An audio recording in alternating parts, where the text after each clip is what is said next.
Give you the compensation you deserve, like a recent $100,000 settlement for a woman with a concussion in a rear-end collision and $2 million for a man seriously injured by a logging truck. Win with Flynn. Serious injury, significant results. Visit winwithflynn.com or call 77-WIN-FLYNN.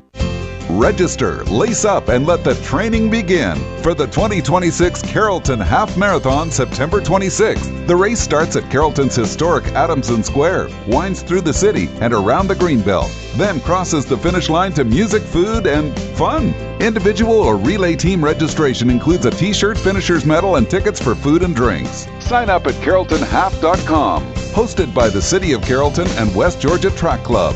Sponsored by Tanner Health. National headlines and the local stories you care about. WLBB, Carrollton, News Talk, 1330, FM 106.3.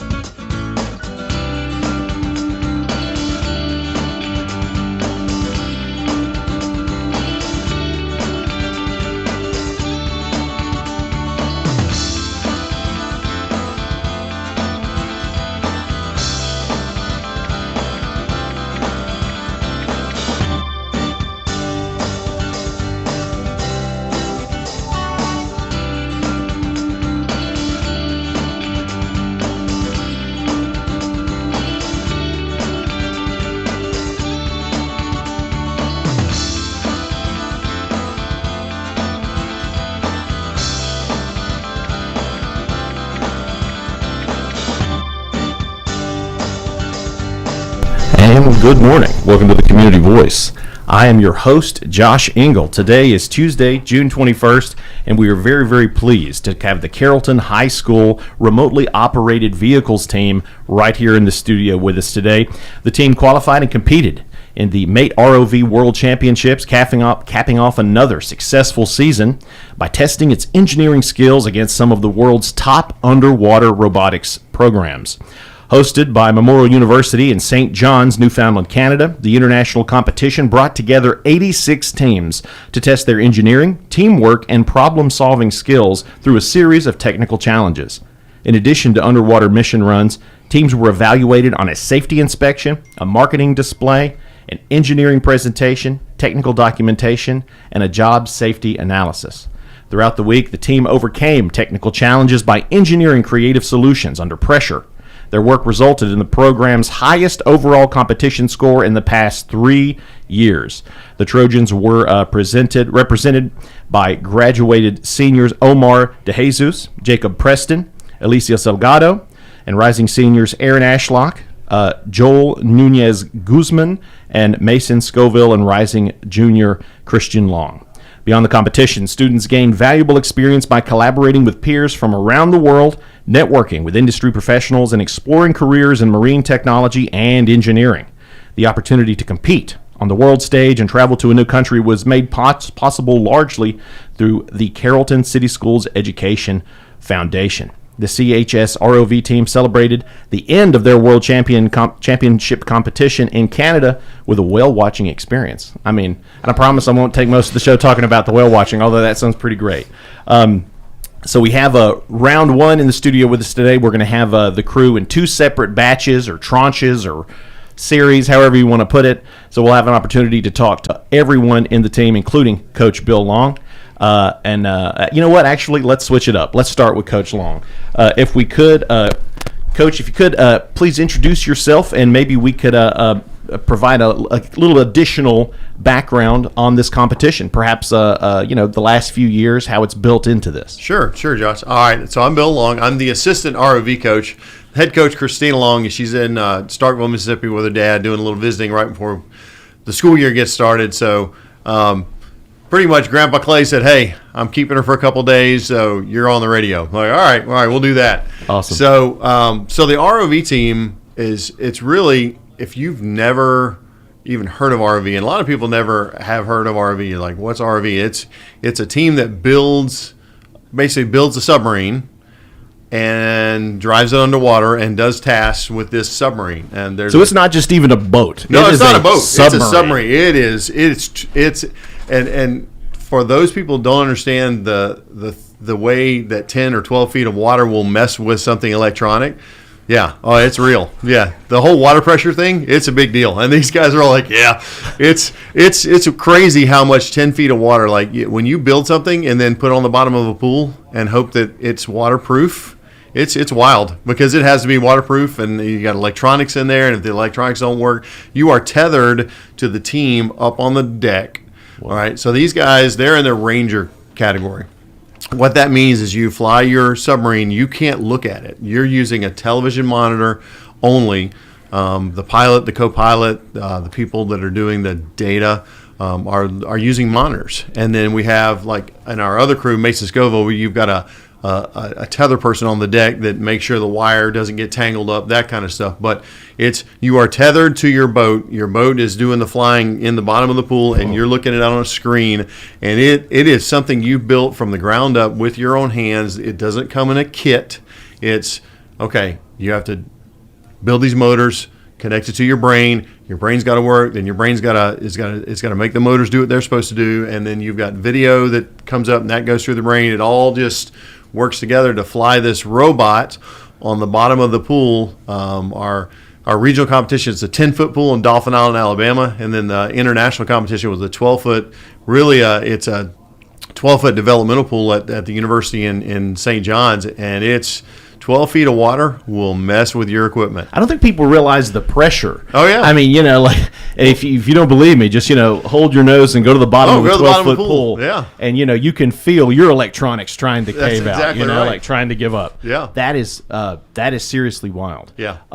So this is something, there were 86 teams that competed. Correct. And, this is just something that I think I myself and a lot of listeners hadn't had the opportunity to hear about before. I mean, this is not something when I was in school, maybe you build like a soapbox derby or a little car or something. You may have heard of VEX, like the VEX competitions. VEX competition is similar to this. It's a robotics competition, but it has nothing. There's no underwater component. It's you build your robot from a kit, you drive it around, you do the challenges. So if you've heard of VEX, this is taking that concept and really, well, I guess putting it underwater. Whoa. Yeah, that is wild. And so maybe before we jump to the students here, I'd love to get some more setup. So the team shows up. Are they provided the materials to assemble? You bring your own everything. Whoa. So the challenge, one of our biggest challenges, and the students may speak to this a little bit, you build your stuff here locally. And like we transport our stuff to Dauphin Island in the back. That's easy. We throw it on a school bus. Well, a year ago, we competed in Alpena, Michigan. Okay, well, Coach Long can drive to Detroit, pick up everybody at the airport, and we'll just drive on up to Alpena. Well, when you're talking about St. John's, Newfoundland, so in your mind, get your picture of Canada. So this big country that's north of us, and over on the right side, the far east, there's this island. That's Newfoundland. Okay, so we're like, all right, I'll just drive the equipment up. Well, Newfoundland is a 36-hour drive from Toronto. Yo. So we're like, okay, there's no... Ben, this isn't part of the test, right? They're not expecting you to pilot your ROV to the island, right? You've got to get the stuff... Well, and Aaron Ashlock's father, and Aaron speak this a little bit, we packed it all up and shipped it. You got to pack and ship about a month before the competition, essentially. And everybody's got to do it. So that's really part of the challenge, too. Can you figure out how to pack it where, A, it gets there, which is a big deal, and B, it gets there and it's still working. So, and this is year 3. So year 3 the previous 2 years, had we actually got to an international competition? So last year, yes. Last year we competed in Alpena, Michigan, the internationals, and the year before we did not. So we did not qualify the year before. Last year we did qualify and went. And this year we qualified and went and did the best we've done. It's fantastic. The highest scores yet.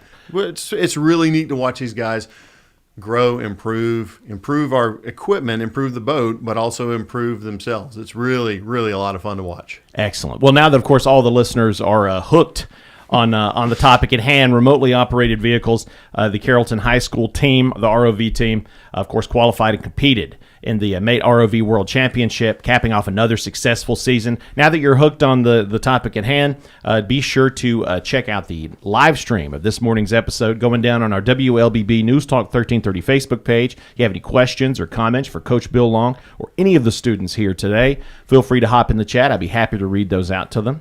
And, of course, you can also share the link to that. You can share a link to the podcast, which will be uploaded to this station's website, as well as the live stream going on at our Greta Communications YouTube, which will be archived in perpetuity. You can always go back and see that, whereas Facebook might shut it off after a while. You guys know tech. You guys know how it is. Things get flagged. Coach, you've been very generous with your time. You've had to talk a lot with me today.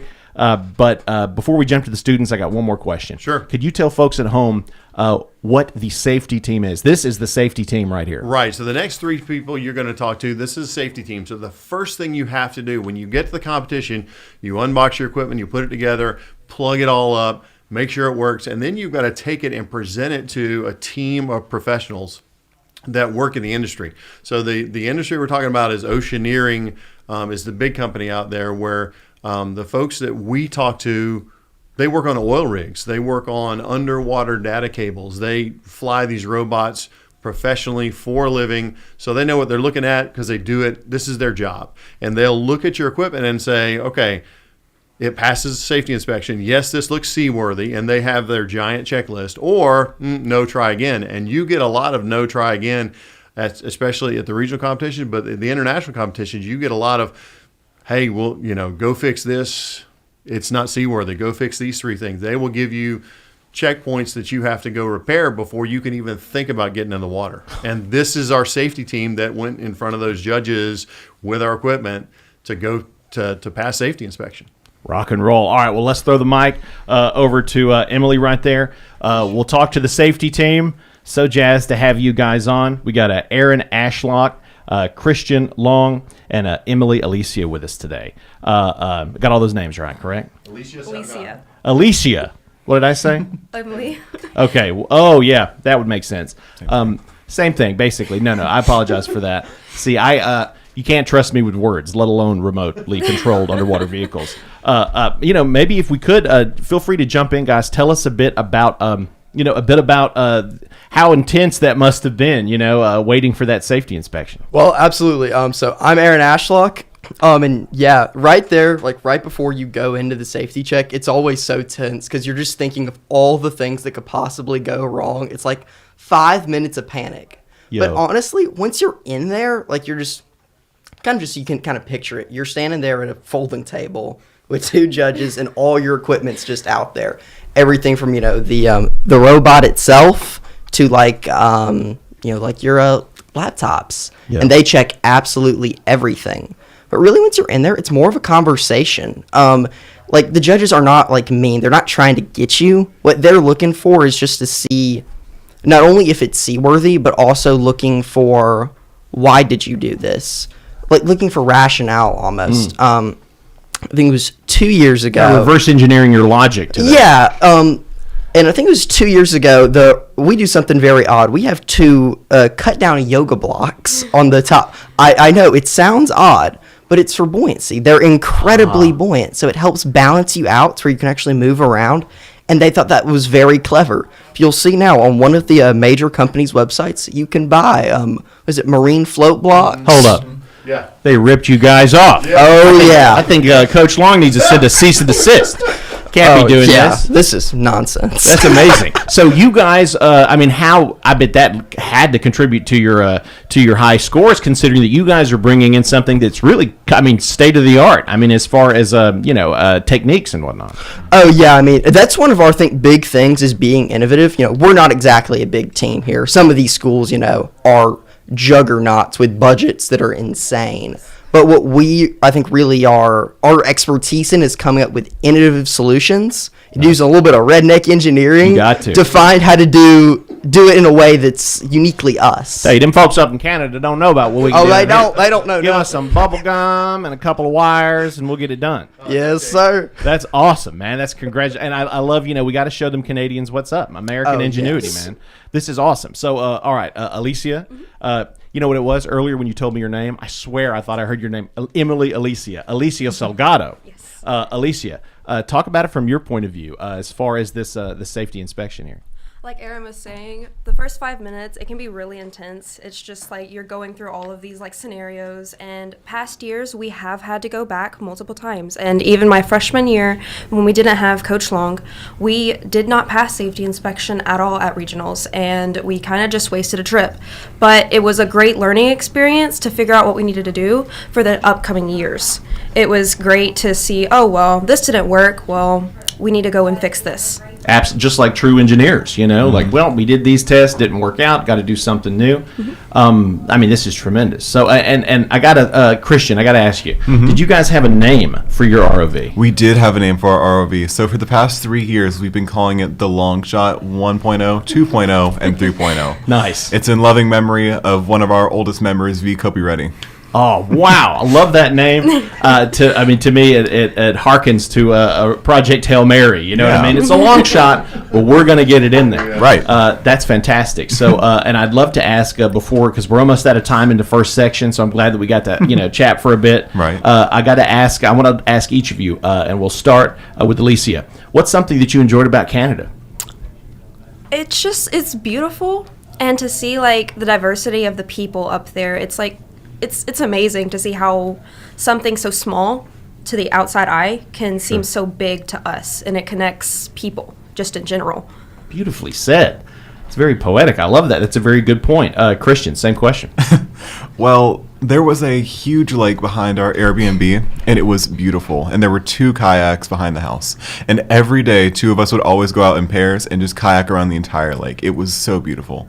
And something it showed me is just like how different the forest can be up there. Because I remember me and Alicia were kayaking, and we smelled maybe what was a bear. It was a giant fish factory that was just behind a cover of trees. It was amazing to see how just dense the forest was.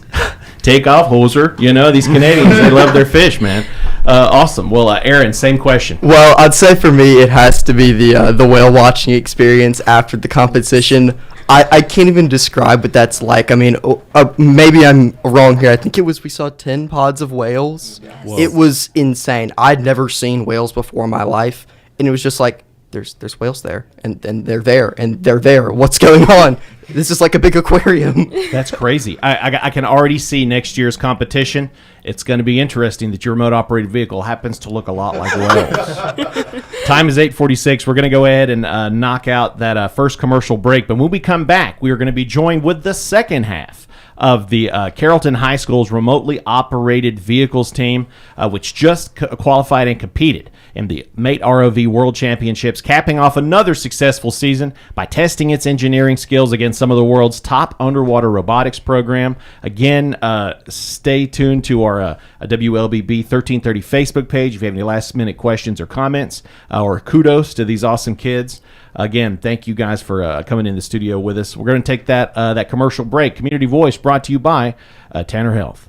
Imagine a place where every heartbeat is monitored with the utmost care, where emergencies are met with swift attention, and where cutting-edge technology enables precise and timely treatments. At Tanner Health, every patient's journey is a testament to resilience, a story of strength, healing, and hope. We go beyond treatment to redefine what compassionate care truly means. That's Tanner Health. That's care redefined. Learn more at tanner.org.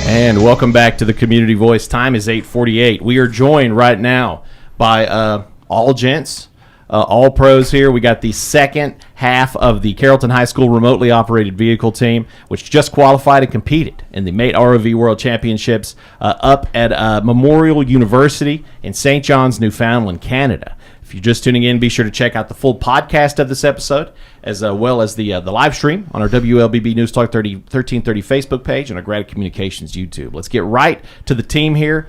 I'm going to ask you, if you will, of course, we're going to, you two share these mics. You two share these mics. You want to grab them by the handle when you move them. Let's start with our first guest here. So go ahead and hop on the mic there and tell the folks at home your name, and we're going to talk a bit about the experience. My name is Mason Scoville. I'm a rising senior here at Carrollton High School, and yeah, I'm part of the Carrollton RV team. Nice, man. Well, welcome on the show. I'd love to ask if you could provide some insight into the experience. Just give me some from your perspective. What was the experience like for you? Well, I think it was awesome. It's like going like we went last year. It's always a great learning experience. You just get to meet so many people. You get to see so many teams. So much different engineering there. Everybody is similar, but everybody is different. Everybody has different ideas, different engineering, and so you just kind of get to see that and build. You can take those ideas and you can build off of them. It's like you get to go to cool places like Canada. Last year we went to Michigan. That was really cool. I'd never been to Michigan. This year we went to Canada. Canada was awesome. It's beautiful. Much cooler than Michigan, I got to tell you. I mean, yeah, by a little bit. Michigan was pretty cool too. But Canada's awesome, and yeah, you get to meet so many cool people. I mean, we met someone from, what was it, like Hong Kong. We connected, or yeah, something like that. It was really like just people you would never meet otherwise, really. Man, see, I love that. Coach Long was just talking to us about the how cool it was to see folks from all of these different countries, like all over the world. I mean, it's very much an international collaboration. I don't know, it harkens to things like the space program. You know, it's like where borders and adversaries weren't really a thing in the face of discovery and science. Right. And I love that we have folks from all over, even adversary countries like China. I mean, you know, their students are wanting to learn and grow and develop their engineering skills as well. So congratulations to that. We'll throw it over to my man over here. It's not your first time on the show. I know you've been on there before. Tell folks at home your name. My name is Omar De Jesus, and Perfect. I will be an upcoming college freshman. Awesome. So same question. Tell us a bit about your experience. Overall, it was a really unique experience, just because, like he said, there's so many different people from so many different countries, and I've never really been around that many different people all at once. So everybody contributed something. Yes. You know, what's something that you sort of managed and manned, or at least participated in the competition? I did a lot of the wiring for the float.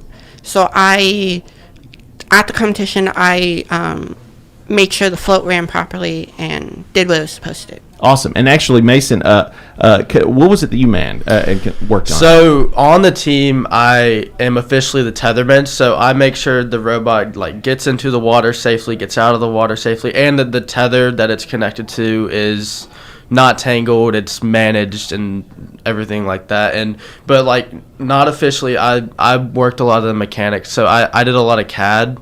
I created a lot of parts for the robot, and that got eventually 3D printed and used on the robot. Amazing. All right, I wanted to make sure I checked with you because I didn't think to ask you earlier.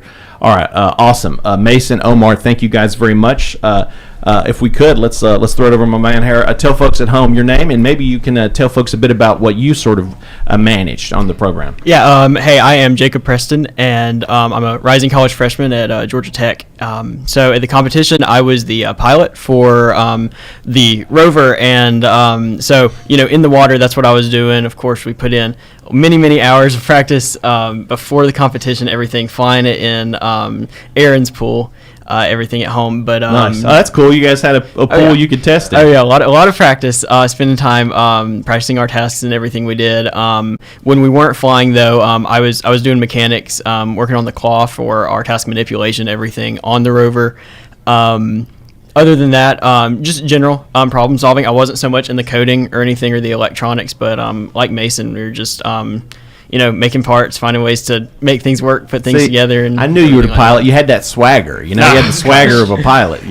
So maybe you could speak a bit to the underwater tasking. What kind of things do you guys have to do? Yeah, so it's simulating what ROVs do in the real world and in the industry, really. So ROVs they come in all shapes and sizes. Some ROVs are going to be bigger than cars. Some are going to be real little, like, I don't know, size of a loaf of bread or so. A lot of different size variations. So they might be doing things like repairing undersea cables, any kind of scientific research, gathering samples. So they have like claws to manipulate objects in the ocean, especially on the ocean floor. So that's really what we're doing when we're in the water, is a similar kind of thing. So we have our claws, and of course the ROV is going to fly down. A lot of stuff happens on the sea floor, and so maybe we have to pick up samples, bring them to the surface, or transmit some kind of data.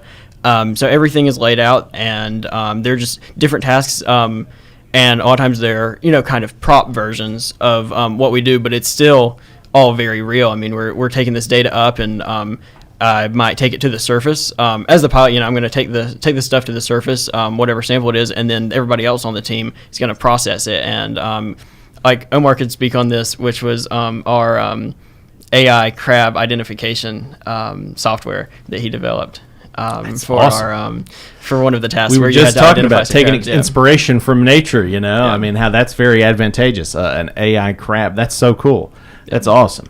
And again, all of this is going to go on your guys' resume when you apply for the Naval Surface Warfare Center crane or the Navy Labs, down in Florida. All right, my last guy here, if you could, tell folks at home your name and a little bit about what you worked on. Okay, I'm Joel Nunez. I'm an upcoming senior at Carrollton High School, and the main thing I technically worked on was the media stuff, social outreach, PR, nice. The Instagram post, all that. You got to have a face man. Yeah. You got to have a guy out there, selling it to the people. Yeah, so I was mainly taking pictures, making sure stuff got out there, making sure we had that like community outreach, that presence. And I helped work on some of the presentational stuff. I helped work on some drafts for the presentation board whenever we had to do that sort of presentation stuff during the because that's a pretty big part of the competition. We have to have like some good presentational stuff, because when you're in the industry, you obviously got to like present your work. You got to show it off to people. Yeah. To like get it out there. It's a reality. I mean, you can have folks in the lab and test a new piece of technology, but unless you can effectively communicate that to the rest of the world, it can't be successfully implemented in practical application. You got to wow some people to show yourself. Yeah. And you guys wowed some folks international. Yeah. Yeah, and then unofficially, I guess technically, I did help do some organizational stuff. I helped look at the tasks, help break them down into easier to digest bits, just like for an easier reference for the team to look at. Just it made it streamlined the work a lot more, because it was a lot easier to just look at something. Because the tasks, there was like videos and stuff, there were rubrics and stuff, and they're very long-winded. So I just kind of help look at those and then break those down into easier to digest bits. Perfect. Man, that's incredibly important. I can see how all the pieces fit together and has led to that mutual success. We only have a few minutes left. If we could, though, Omar, real quick, would you tell folks a bit about that AI crab stuff? Yes. So one of the tasks is there's a picture of a few different crabs on the bottom of the sea, and you have to either count a specific kind of crab by hand or get a program to do it. And if you get a program to do it, it's more points. So I created a AI detection program that you take a picture of the crabs and it'll automatically count how many of a specific crab. That's so fascinating, man. So I got to ask, are any of you looking into prospective work in this field? So I'm going into college for engineering, mechanical engineering, and so robotics, everything like that is really my interest. I am super interested in aerospace. You'd be surprised how much overlap there is between aquatic and aerospace stuff. Absolutely. And of course, big thing, also similar, an ROV, it's a lot like like space probes, stuff like that, and the manipulation, the arms and everything. The change in gravity, technically. I mean, in terms of with buoyancy and everything. Yeah, totally. So that's my main interest is aerospace, but I love all the aquatic stuff, all the robotics. That's really my thing. So really interested in that. Yeah. Well, when you guys get jobs at a DOE lab, or Lockheed or Northrop Grumman, TRW, call your boy, because I want to come check out what you guys are working on. We're going to end the show with a comment here from Coach Bill Long right here on the Facebook live stream. Congratulations, Carrollton ROV. Thank you, WLBB, for the opportunity to share the great work of our students on the ROV team with the community. A huge thank you to the Carrollton City Schools Foundation for all of the support they've shown our team. We couldn't have done it without them. Guys, thank you so much for coming on the program today. Again, shout out to Coach Bill Long and his wife, Mrs. Long, Alicia Salgado, Christian Long, Aaron Ashlock, Mason Scoville, Jacob Preston, Joel Nunez, and Omar DeJesus. Thank you all for joining us on the program, and congratulations again for competing in the International Mate ROV World Championships and for capping off another successful season with such high scores. I look forward to talking to the team next year. Appreciate you guys for coming on. And to everyone who tuned in at home, thank you for joining us. We'll see you next time.